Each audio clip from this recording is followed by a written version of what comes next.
차가운 저녁 공기가 텅 빈 살림집 안을 가득 메우고 있었습니다. 35해 동안 제 몸에 온기로 데워왔던 이 보금자리는 이제 싸늘하게 식어버린 잿더미 같았습니다. 가구들 위에는 먼지를 막으려는 듯 하얀 천이 유령처럼 덮여 있었고, 방 한가운데에는 제 평생의 무게가 담긴 낡은 옷가방 하나만이 덩그러니 놓여 있었습니다. 냉장고가 이따금씩 낮게 웅웅거리는 소리를 내는 것 외에는 그 어떤 소리도 들리지 않는 정막 속에서 저는 손에 든 2개의 열쇠를 가만히 내려다보았습니다. 하나는 이 집의 문을 여는 아직 반짝이는 새것 같은 열쇠였고, 다른 하나는 아버지에게서 남편에게로, 그리고 이제는 제 손에 남겨진 낡고 녹슨 양복점 열쇠였습니다. 사람들은 집이 마지막 안식처라 말하지요. 하지만 제 안식처는 총성 한 번 없이 무너졌습니다. 그 성을 함락시킨 것은 다름 아닌 제 아들이었습니다.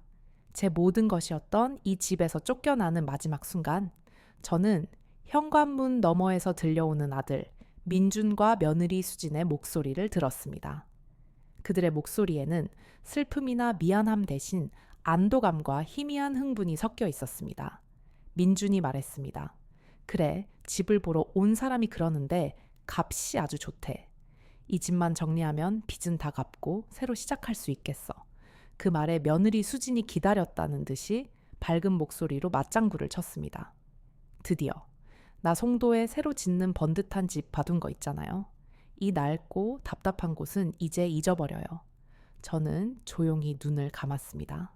눈물조차 흐르지 않았습니다. 슬픔이 너무 깊으면 눈물샘마저 말라붙는 법이었습니다. 제 평생을 바쳐 쌓아 올린 보금자리가 아들에게는 그저 빚을 갚기 위한 수단이었고, 며느리에게는 벗어던지고 싶은 낡은 옷에 불과했습니다. 그들의 대화 속에서 저는 상품처럼 값이 매겨지고 낡은 물건처럼 버려지고 있었습니다. 더 이상 그들의 목소리를 듣고 싶지 않았습니다. 저는 마지막으로 하얀 천이 덮인 소파를, 남편의 사진이 걸려있던 빈 벽을, 그리고 아들이 어릴 적 키를 재던 문설주를 눈에 담았습니다. 그리고 아무런 미련도 남기지 않으려는 듯 몸을 돌려 문을 열고 밖으로 나섰습니다. 찰칵 하고 문이 닫히는 소리가 등 뒤에서 작게 울렸습니다. 그 소리는 마치 제 인생의 한 장이 끝났음을 알리는 소리 같았습니다. 하늘에서는 차가운 가을비가 실처럼 내리고 있었습니다. 화려한 도시의 불빛들이 빗방울에 번져 보였지만 그 어떤 빛도 제 마음을 비추지는 못했습니다. 저는 옷가방을 끌고 낡은 열쇠를 쥔 손을 외투 주머니에 깊숙이 찔러 넣었습니다. 발걸음은 자연스럽게 남편이 평생을 바쳤던, 이제는 잊혀진 골목에 자리한 그의 낡은 양복점을 향하고 있었습니다. 그곳, 침묵의 재봉사라는 낡은 간판이 걸린 그곳만이 세상에 남은 제 유일한 거처였습니다. 본격적인 이야기에 앞서 잠시 여러분께 인사를 드리고 싶습니다. 이 놀라운 이야기가 마음에 드신다면 앞으로 이어질 내용을 놓치지 않도록 화면 아래의 구독 단추와 종 모양 단추를 꼭 눌러주시길 바랍니다. 여러분의 작은 관심이 저희에게는 큰 힘이 됩니다. 그리고 혹시 어느 고장에서 이 이야기를 듣고 계신지 알려주실 수 있을까요? 댓글에 살고 계신 동네 이름을 남겨주시면 저희가 얼마나 넓은 곳의 분들과 함께하고 있는지 알 수 있어 무척 기쁠 겁니다.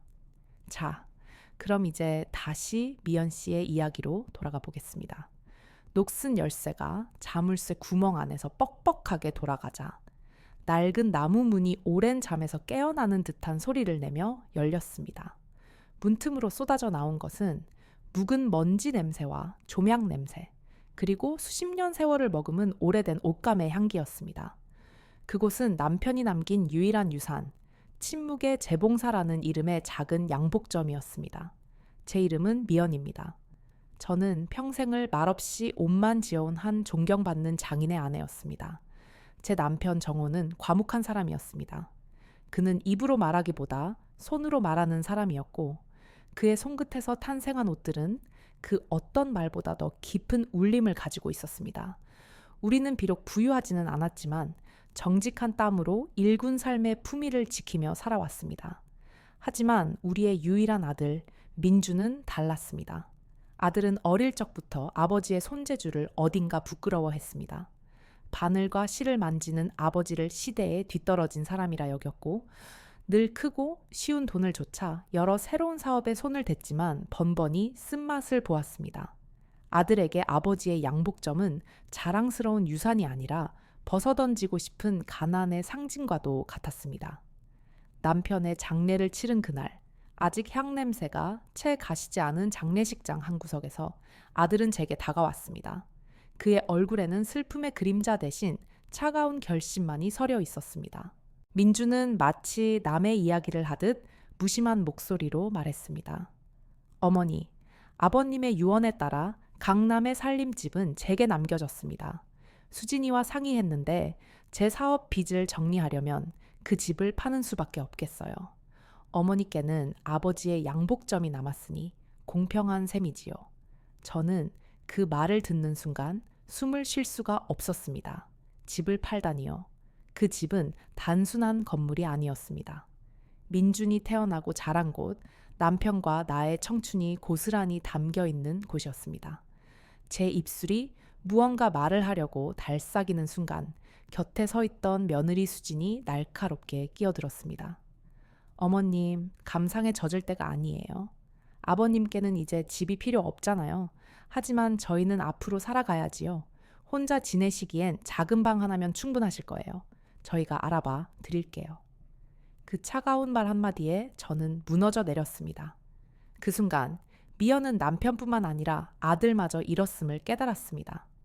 그들에게 가족의 추억이 깃든 집은 오직 돈으로만 보이는 종이장에 불과했던 것입니다. 남편의 양복점은 시간이 멈춘 섬과 같았습니다. 작업대 위에는 남편이 마지막으로 쓰던 제단용 가위와 실이 그대로 놓여 있었고 한쪽 벽에는 주인을 기다리는 미완성의 양복들이 말없이 걸려 있었습니다. 저는 양복점 안쪽에 딸린 작은 골방에 거처를 정했습니다. 차갑고 불편한 잠자리였지만 남편의 숨결이 배어 있는 이곳만이 세상에 남은 제 유일한 안식처였습니다. 먼지를 닦아내고 흩어진 옷감들을 정리하며 저는 남편의 흔적을 하나하나 쓸어 담았습니다. 그의 손때 묻은 줄자, 달아 빠진 골무, 콧등에 걸치던 돋보기 안경까지 모든 물건이 남편과의 기억을 되살리는 아픈 통로가 되었습니다. 그러던 어느 날 정막을 깨고 전화벨이 요란하게 울렸습니다. 수화기를 들자 아들 민준의 목소리가 들려왔습니다. 아들은 안부를 묻는 대신 본론부터 꺼냈습니다. 그의 목소리는 마치 사업상의 용무를 처리하는 사람처럼 딱딱하고 무미건조했습니다. 어머니, 제가 아는 사람에게 물어보니 그 양복점을 제대로 팔려면 어머니의 재산관리 위임장이 필요하다고 합니다. 제가 사람을 보낼 테니 서류에 도장만 찍어주세요. 저는 순간 제 귀를 의심했습니다. 남편의 분신과도 같은 이곳을 팔겠다니요. 저는 떨리는 목소리를 가다듬고 단호하게 말했습니다. 나는 아무것도 팔 생각이 없다. 이곳은 네 아버지의 기억이 담긴 곳이야. 그러자 수화기 너머로 아들의 짜증 섞인 한숨소리가 들려왔습니다. 기억이요? 어머니, 그건 그냥 낡고 쓸모없는 가게일 뿐이에요. 먼지 쌓인 낡은 물건들이 무슨 가치가 있다고 그러세요. 제발 고집 좀 그만 부리세요. 아들은 제 대답을 더 들을 생각도 없다는 듯이 전화를 끊어버렸습니다. 1시간이 차에 지나지 않아 이번에는 며느리 수진에게서 전화가 걸려왔습니다. 그녀의 목소리는 아들보다 더 날카롭고 가시 돋친 독을 품고 있었습니다. 어머님, 일부러 저희를 괴롭히시려고 그 먼지 구덩이를 붙잡고 계시는 건가요? 민준 씨가 어머님 때문에 얼마나 힘들어하는지 모르세요. 평생 바늘이나 만지작거리던 아버님처럼 저희까지 가난하게 살라는 말씀이세요. 제발 저희도 사람답게 좀 살게 해주세요. 며느리의 모진 말들은 비수처럼 날아와 제 가슴에 깊이 박혔습니다. 저는 더 이상 아무 대꾸도 할 수 없었습니다. 전화를 끊고 남편이 생전에 늘 입던 낡은 작업복 상의를 끌어안았습니다. 남편의 채취가 희미하게 남아있는 옷을 얼굴에 묻자 참았던 눈물이 본물처럼 터져 나왔습니다. 남편의 정직했던 삶 전체가 아들과 며느리에게는 그저 무가치하고 부끄러운 과거일 뿐이었습니다. 세상에 기댈 곳 하나 없이 홀로 남겨졌다는 외로움이 뼛속까지 시리게 파고들었습니다. 그렇게 며칠이 흘렀습니다. 저는 남편의 양복점에서 조용히 시간을 보내며 마음을 추스르려 애썼습니다. 하지만 그 평화는 오래가지 못했습니다. 어느 날 오후 양복점의 낡은 문이 거칠게 열리더니 아들 민준이 퀭한 얼굴로 들어섰습니다. 전화로 저를 설득할 수 없다고 생각했는지 이번에는 직접 저를 굴복시키러 온 것이었습니다. 그의 눈은 핏발이 서 있었고 며칠 밤을 사온 사람처럼 얼굴은 푸석했습니다. 그는 다짜고짜 서류 뭉치를 제 앞에 내던지며 소리쳤습니다. 어머니 때문에 제 인생이 끝장나게 생겼어요. 사업 동업자들이 빚을 갚으라고 매일같이 찾아와요. 이 돈을 막지 못하면 저 감옥에 갈지도 모른다고요. 아들의 절박한 외침에도 제 마음은 움직이지 않았습니다. 오히려 그의 모습에서 깊은 연민과 함께 씁쓸한 실망감을 느꼈습니다. 저는 아들의 눈을 똑바로 바라보며 나지막이 말했습니다. 내 아버지에 대해 함부로 말하지 마라. 그분은 평생을 정직하게 사셨다. 적어도 너처럼 남을 속이거나 쉬운 길만 찾지는 않으셨어. 그 순간 아들의 얼굴이 분노로 일그러졌습니다. 그는 마치 제가 세상에서 가장 어리석은 사람이라는 듯이 비웃으며 고함을 질렀습니다. 정직이요. 당장 수억 원의 빚더미에 앉게 생겼는데 그깟 정직이 밥 먹여줘요. 아버지는 평생 실패한 인생을 사셨고 어머니는 제가 그 실패를 되풀이하길 바라는 거예요. 그 냄새나는 옷감 쪼가리들이 뭐라고. 아들은 말을 마치고는 분을 이기지 못해 옆에 쌓여있던 값비싼 양모 옷감 두루마리를 발로 힘껏 걷어찼습니다. 그 순간 제 세상이 무너지는 듯했습니다. 평생 남편이 자신의 목숨처럼 소중히 여기던 옷감들이었습니다. 그는 옷감을 만지기 전에는 늘 손을 깨끗이 씻었고 마치 살아있는 생명을 다루듯 조심스럽게 가위질을 했습니다. 그런 옷감을 아들은 마치 더러운 쓰레기처럼 발로 차버린 것입니다.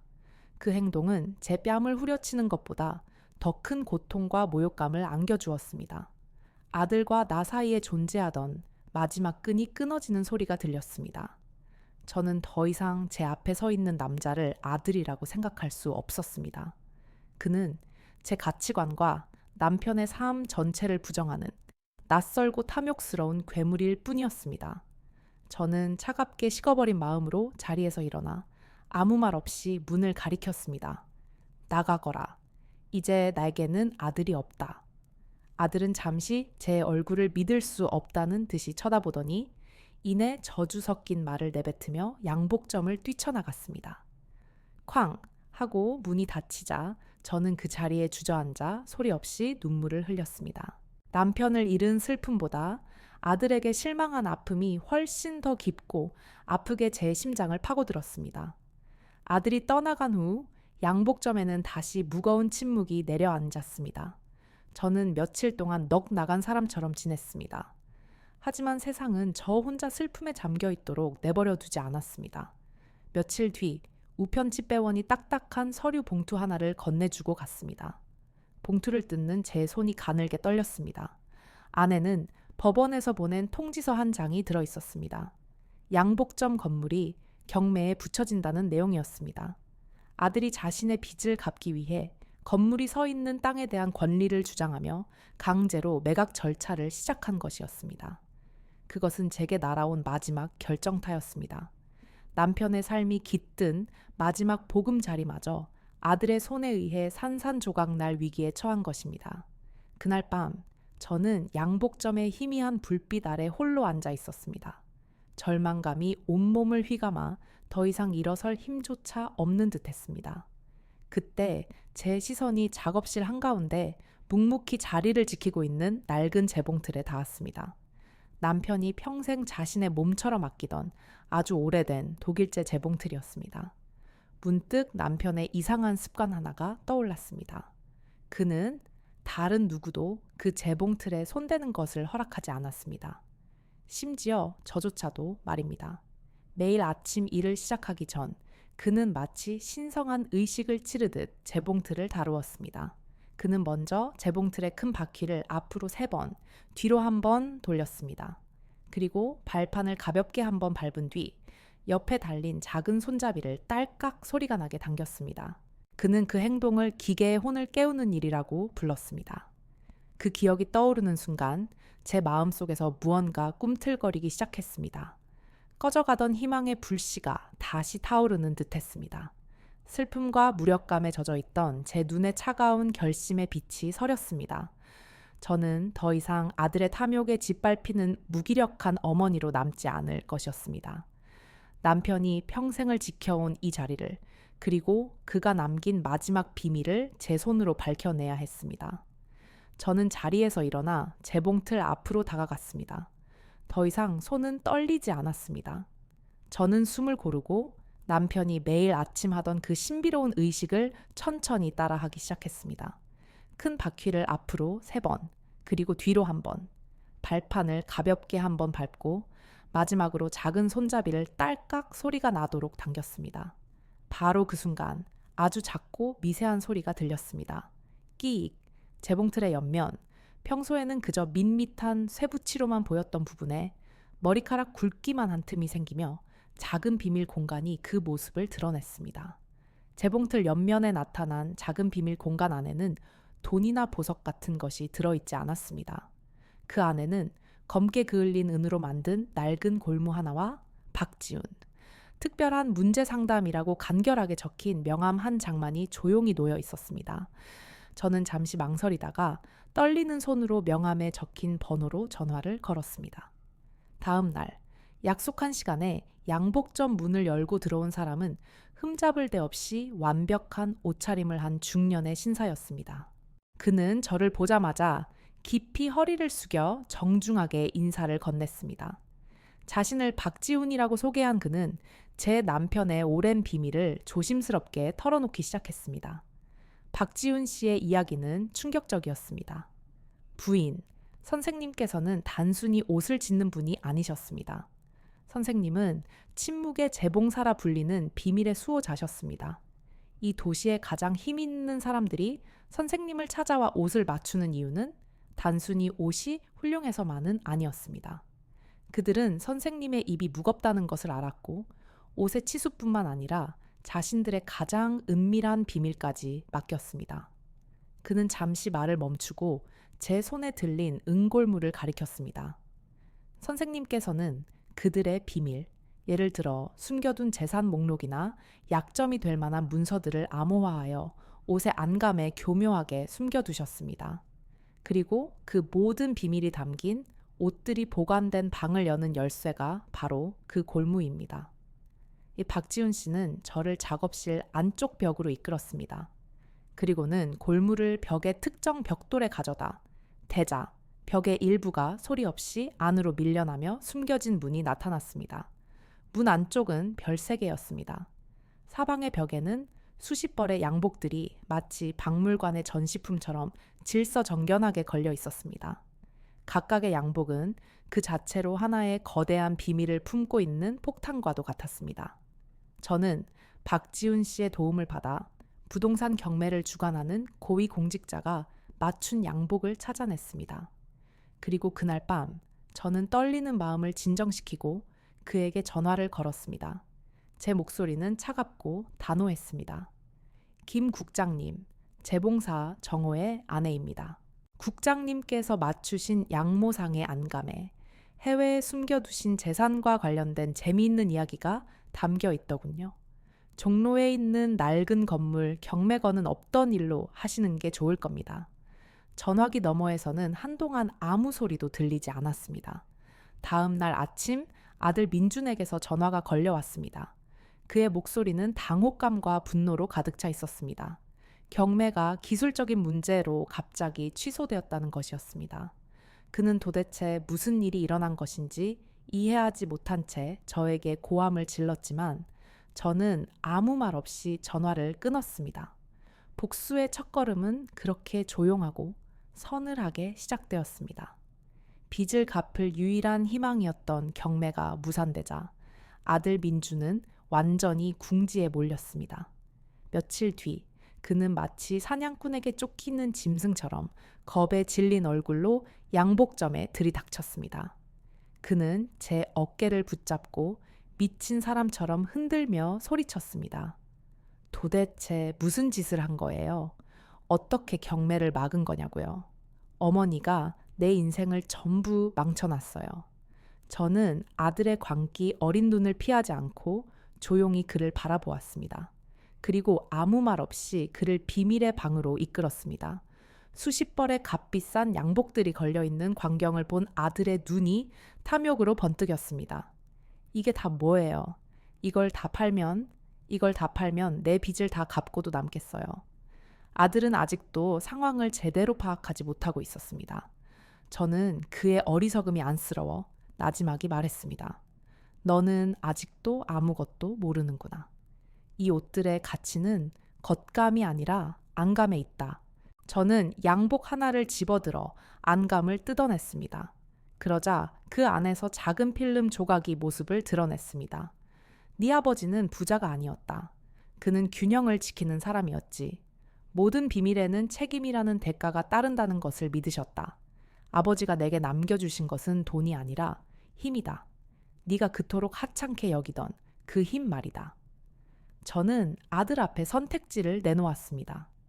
내가 이 모든 것을 불태워버리면 우리는 아무것도 남지 않게 된다.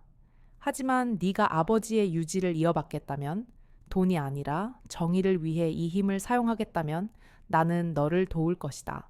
처음부터 다시 시작하는 거다. 아버지의 손재주를 배우고 정직하게 사는 법을 배워라. 선택은 내 몫이다. 아들은 제 말뜻을 깨닫고는 그 자리에 주저앉았습니다. 자신이 그토록 경멸했던 아버지의 삶이 실은 얼마나 거대하고 무거운 것이었는지, 그리고 자신은 얼마나 어리석고 초라한 존재였는지를 비로소 깨달은 것입니다. 그는 어린아이처럼 바닥에 엎드려 오랫동안 통곡했습니다. 1년이라는 시간이 흘렀습니다. 침묵의 재봉사는 이제 낡은 양복점이 아니라 재봉사의 유산이라는 이름의 비밀스러운 자선단체로 다시 태어났습니다. 저는 이제 더 이상 슬픔에 잠긴 늙은 과부가 아니었습니다. 단체의 대표가 되어 남편이 남긴 비밀들을 이용해 부패한 권력자들이 자신들의 재산을 사회에 환원하도록 조용히 이끌고 있었습니다. 아들 민주는 그곳에서 아버지의 뒤를 이어 옷을 짓는 법을 배우고 있습니다. 화려한 사업가를 꿈꾸던 그는 이제 낡은 작업 앞치마를 두르고 서툴지만 정성스럽게 한 땀 한 땀 바느질을 하며 자신의 과오를 씻어내고 있습니다. 그의 곁을 지키던 며느리 수지는 결국 가난해진 남편을 버리고 떠났지만 아들은 오히려 전보다 훨씬 더 평온하고 단단한 얼굴을 하고 있었습니다. 어느 날 오후 저는 아들이 작업하는 모습을 조용히 지켜보다가 나지막이 말했습니다. 민준아, 바느질은 곧고 정직해야 한다. 내 삶처럼 말이다. 아들은 바늘을 든 손을 잠시 멈추고 저를 올려다보았습니다. 그의 눈에는 이제 탐욕 대신 깊은 존경과 사랑이 담겨 있었습니다. 네, 어머니, 매일매일 노력하고 있습니다. 저는 아들의 어깨에 따뜻하게 손을 얹었습니다. 우리는 그렇게 남편이 남긴 진정한 유산 위에서 무너졌던 가족의 관계를 새롭고 단단하게 다시 세워가고 있었습니다.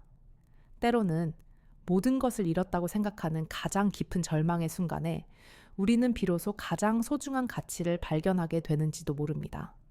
오늘 이야기가 여러분의 마음에 작은 울림을 주었다면 구독과 좋아요, 단추를 눌러 저희를 응원해 주시길 바랍니다. 여러분의 따뜻한